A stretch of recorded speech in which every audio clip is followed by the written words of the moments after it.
Do you even know who you are? Are you that voice in your head? Are you everything you think you're not? The reality in the head is not the reality in reality. Are you the black hole in your problems, or are you the problem creating the black hole? Who sees things the way you do? Who thinks just like you? Why has this become an obsession? Whatever happened to individuality? Why is it so important to entertain or feel validated by someone or something else? Your mental experience is yours. Now you as the experiencer can be one of both. Conscious or unconscious. Aware or unaware. The focus and the energy you put into making sure you get praised is wasted energy. If you can understand the concept of that, then you can understand the message behind these words. Underneath the person you portray to be, there's really you. Your name is just a way to identify you. Your face is there for someone to recognize you.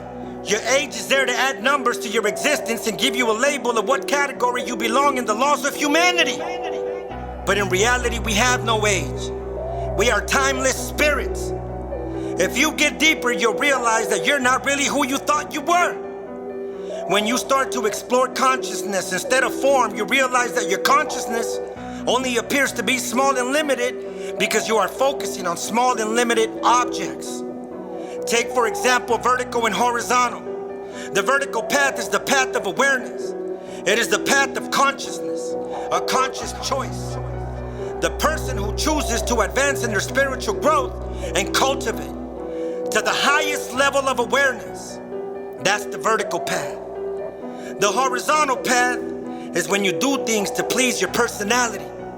When you fail, then you bring stress to your personality and betray the peace that you don't even know you're looking for. It's beyond the basic level of awareness. People are okay with the basics. Cars, money, and property don't put you at the highest level of awareness. As a matter of fact, the highest level of awareness has nothing to do with money, validation, praise, or ego. Most people think too little of themselves. This might come as a surprise because it's commonly said that materially minded people think too much of themselves. But the truth is the opposite. They think of their bodies, clothes, money, possessions, status, everything but themselves. It's not possible to think too highly of your infinite self. If you identify primarily with your limited self, your happiness will be at the mercy of your physical, mental, and material circumstances, which are always in a flux. But you are not your body. You are not your mind. You're a soul who has a body and a mind. Center your identity on this infinite self, and you'll discover lasting peace and joy. When you observe the storms of life from the soul's perspective, you no longer need to be tossed about and overwhelmed by them. Your attributes and abilities are the things you have, but they don't define you. Why do you care so much what someone else thinks about you? Imagine if you spent the same amount of time that you spend wondering what someone else is doing, who they're doing it with, and why they're doing it on you. Imagine if you use that same amount of time nurturing yourself, loving yourself, reconnecting with yourself. How could you possibly fail? You will never in your life lose investing in yourself. You will never take a loss making yourself better.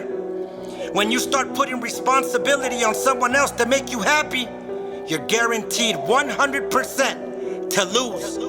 Only a robot has artificial intelligence. You have to be aware that the type of massacre you're setting yourself up for is detrimental. Especially that we stop ignoring the red flags that light up our face time after time, and we decide to stay. No matter what you carry in life, it'll show up wherever you go. If you're an alcoholic, it'll show up. If you're a liar, it'll show up. If you're toxic, it'll show up. If you're insecure, it'll show up. If you're self-absorbed and irresponsible, it'll show up too. Same as the opposite. If you're a person with morals, it'll show up. If you're respectful, it'll show up. If you honor yourself, it'll show up.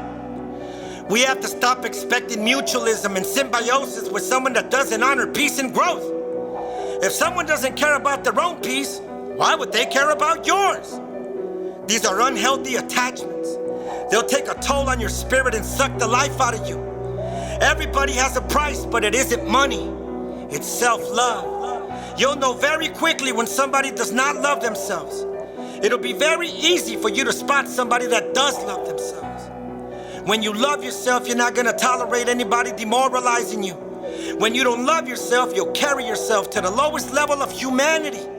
You'll take abuse. You're going to disrespect yourself. You're going to dishonor yourself. Then you'll get upset when somebody throws it in your face. Everything starts with self-love. And the only way to peace and serenity is self-love. If you want to know who you really are, if you want to find out what's underneath all that hurt, all that trauma, you have to start with loving yourself.